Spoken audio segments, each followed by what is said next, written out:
The Haunting of Sharon Tate. I mean, what else was it gonna be at this point?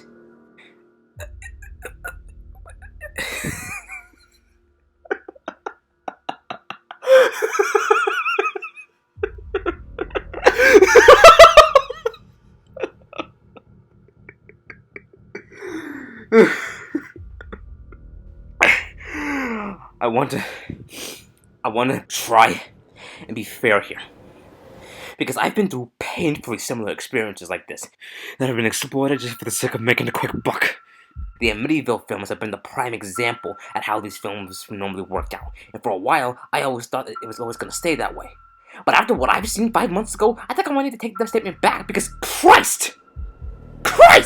I haven't seen every horror movie that there is to see out there, but I've definitely seen enough to confirm that The Haunting of Lizzie McGuire is probably one of the worst horror movies I think I've ever seen in my life, let alone one of the worst films I've ever seen. Just hearing about it, I knew it was going to be bad, but now that I've actually seen it, it ended up being one of the most obnoxiously arrogant, insensitively tasteless, fundamentally broken, and incredibly disrespectful films I've ever had the misfortune of having to bestow myself upon. I mean, it is so insensitive, it's not even funny. It's actually kind of repulsive the more that I'm forced to think about it. I mean, seriously, who in the hell thought making another Manson family movie about the 1969 mass murder, let alone in this degrading fashion, was still a good idea? It's pointless, it's contrived, it's insulting, it's degrading, and it represents everything that's wrong with mainstream horror today, let alone mainstream Hollywood. It put me in a bad mood, and I'm here to bitch about it. All the characters in this movie just range from dumb to completely horrid, and the acting in general, it's bad, all around, like everybody's bad. There was not one performance in this entire movie that stood out from the other, or even tried to broaden whatever sort of appeal this movie had. Lydia Hurst got kind of annoying, Jonathan Bennett was flat, Ryan Cargo added nothing of any relevance, Ben Millers does absolutely nothing as Charles Manson, and then there's the freaking elephant in the room. Hilary Duff, she is not good here. With the repetitious mannerisms and her rather phony mid-Atlantic accent fluctuating in and out from scene to scene, she isn't any better than the 8 other actors they got in this movie. But to her defense, let alone everybody else's defense, they're not even given that much to work with, and whenever they do have something to work with, it's so horrendously constructed, and the characters are just as worse. It's bad enough they already portray the victims as typical horror stereotypes and portray the Mansions as horror villains with supernatural powers, but Sharon has to be like the worst offender here. In real life, she was identified as a shy yet gentle soul by those who knew her, and she was portrayed like an angel beautifully by Margot Robbie and Once Upon a Time in Hollywood. So why'd you make her out to be a total drama queen here? She's bratty and childish and disrespectful, and they made her out to be completely crazy! Trust me, it gets even worse from here. Who the hell approved this script? Because I have no idea at all. Seriously, do you have an idea? Because I bloody don't. I mean, did you even freaking hear this dialogue? Someone in your condition to stop patronizing me. What's wrong? Wait, that tape, the voice is that creepy man. Will I live a long, happy life? And that beautiful baby you're about to bring into the world, it was all meant to be. Do you hear what you're saying? God, you're sounding as if you think there's some kind of plot against you. It's never too late to tell the people you care about how you feel. I'd like to visit them before I move on, even just once, to say goodbye. You should do that. You're gonna die, and I don't feel a thing behind it. It's not even the first draft. I'm telling you, it is not even the first draft. It's like literally somebody just scribbled a note with crayon all over the paper. The dialogue is either exploiting the inevitable or just stating the blatantly obvious, and it's so freaking annoying. I mean, the set inside of the costumes either, they don't really mean that much to me, but I can tell you just from looking, they didn't make me feel like I was back in 1969. Oh my god, I'm gonna be here all day. Outside of this film's ability to probably give us a respectful depiction of said events, I had to deal with the aspect ratio suddenly dropping in and out. The quality changes sporadically within seconds of one another, and its notoriously atrocious production values.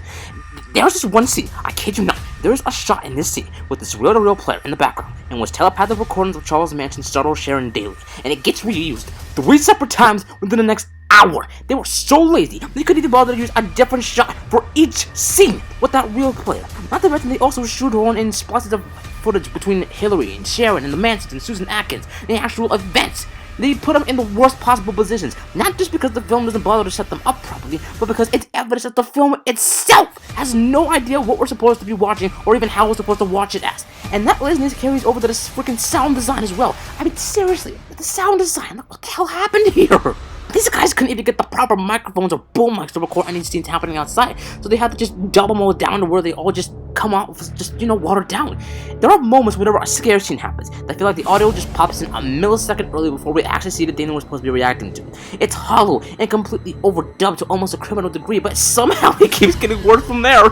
Not only is the sound design barely freaking functional in this dumpster fire, the people behind this movie, they were so freaking cheap. They had the audacity to use an actual recording of Charles Manson's song Cease to Resist, and they used the damn song 3 times! I mean, a part of me can understand if the guy they cast as Charles Manson couldn't sing as well, but nobody's ever been stupid enough to rip off audio from 50-year-old recordings as Plan B, let alone from a serial killer! Not even the CG is all that good, but they not only overuse it, specifically when we get to the Helter Skelter Massacre, which is completely disgusting to look at, man, remind you, they were so cheap they couldn't even manufacture how to properly CG the water! How do you not CG? How can I say this nicely? Fuck this shit, I'm out. Don't even get me started with the scares too, for Christ's sake. This movie is so incompetent in literally every single aspect that they don't even know how to properly put together a convincing scare scene. There is nothing terrifying about this movie, because keep this in mind. Dark rooms and paranormal sightings like this are initially supposed to be scary because we're expecting whatever demonic force is present to pop out and startle us at any moment. If you give it enough time and care and depth to build it up, you go half an hour straight with no scares or creepy imagery whatsoever, and we catch on to the fact that the darkness and loud sounds are just smoke and mirrors. You cannot just turn off all the lights and bombard us with noises to call your film a horror title, and the fact that so many films nowadays get away with that bullshit is completely ridiculous. Almost as ridiculous as forcing this paranormal thriller aspect that is dumb generic Sherlock Fright Fest just to milk out more cash. And whatever slices of potential this film had is just jumbled up and replaced with screaming and over-excessive gore and unlikable characters and dumb lines of dialogue pandered by retcons and inconsistencies and cliche on top of cliche on top of cliche on top of a horror movie cliche all wrapped up in one of the worst endings I've ever seen in these damn films. And speaking of which, screw it, I'm spoiling the ending, okay? Nobody's gonna see this anyway, and besides, you already know what happens if you heard of the Tate murder, so this is nothing new, except what you're about to hear on this ending, because this ending was just, whatever, you've been warned. So, Sharon's nightmare finally comes true. The mansion cult arrive at her house. Tex Watson, Susan Atkins, and Patricia Krenwinkel break in and they tie everyone up shortly before they're bound to kill them all and start Helter Skelter. Nobody's been harmed yet, but Tex is about to murder Sharon. She says, "You're the motherfucking devil." Spits in his face, grabs a knife, and then stabs Tex. I think Folger knocks out Atkins while Frukowski drowns Krenwinkel in the bathtub before they attempt to make their escape. They get the 18-year-old kid out of harm's way. I don't even know what his name is. I completely forgot. Tex, somehow he's still alive. He comes after them, but he gets blindsided with a shovel before Sharon grabs the gun, screams, "Fuck you!" and then shoots Tex in the head, killing him and then completely rewriting history. Now, this movie has already gone beyond the point of no return, but this is where it gets truly unforgivable and unforgettable, but for all the wrong reasons. So we get a full 40-second transition over the Hollywood logo and the sunrise, because really, it takes forever to go anywhere. The 5 survivors walk back to their house in such dreadful slow motion. I mean, you could tell they didn't shoot it at the proper frame rate, so it looks kind of sluggish, right? The film cuts out, and the slow motion continues up to where Sharon walks back to her house. She gazes over the bodies of the supposed Manson family, only to find out that the entire night from before never happened. And they all died, including her and her baby. So her and her friends are just ghosts now, permitted to walk the face of the earth. So, just to recap, just to get this all straight, you have the balls to show off the actual massacre 2 separate times, both of which are shown up in such a degrading and gross fashion, and then, in the cruelest twist of fate, you completely invalidate them both as nightmares, only to invalidate it even more what actually happened by having Sharon and her friends beat the shit out of their attackers to alter history, only to invalidate that by having it be a dream within another dream before showing us all what actually happened? And you're wondering why interpretation all over your movie, Daniel. There is nothing you could ever tell me, no proof that you could present, that could ever prove in the back of my mind that Daniel Ferrans and whoever the hell produced this travesty were not high as F or constantly drunk on the job. Yeah, I just said produced, because not only was Ferrans the only person who wrote this abomination, Hilary Duff also served as an executive producer behind the scenes, which makes her just as responsible for this travesty as everybody damn else, as Daniel, as Lionsgate, as Saban Films, and the whole damn crew. I mean, look at this! Lionsgate actually allowed this to go through! Thousands upon thousands of dollars were put into this project. This thing was given a limited theatrical release. People were able to watch this on the silver screen all across the country. People were able to buy this in stores on Blu-ray. Hell, they could have pirated the damn thing if they wanted to. I mean, the fact that I watched it back in August was one thing. What if somebody actually saw it when it first came out? What if this was the first time someone ever watched a film of the movies, let alone the first film they ever watched? I mean, is anybody gonna grow up with this thing? Imagine the psychological effects.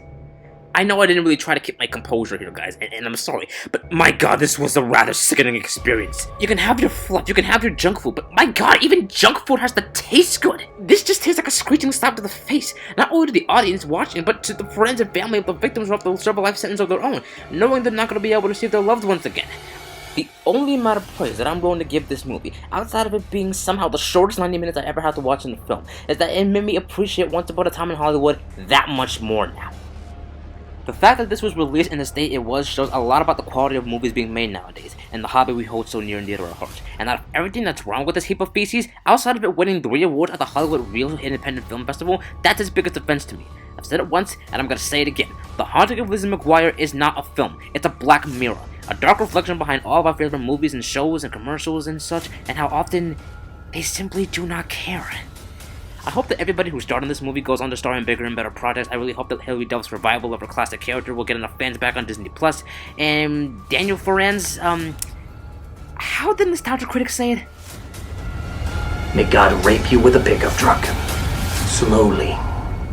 With vengeance.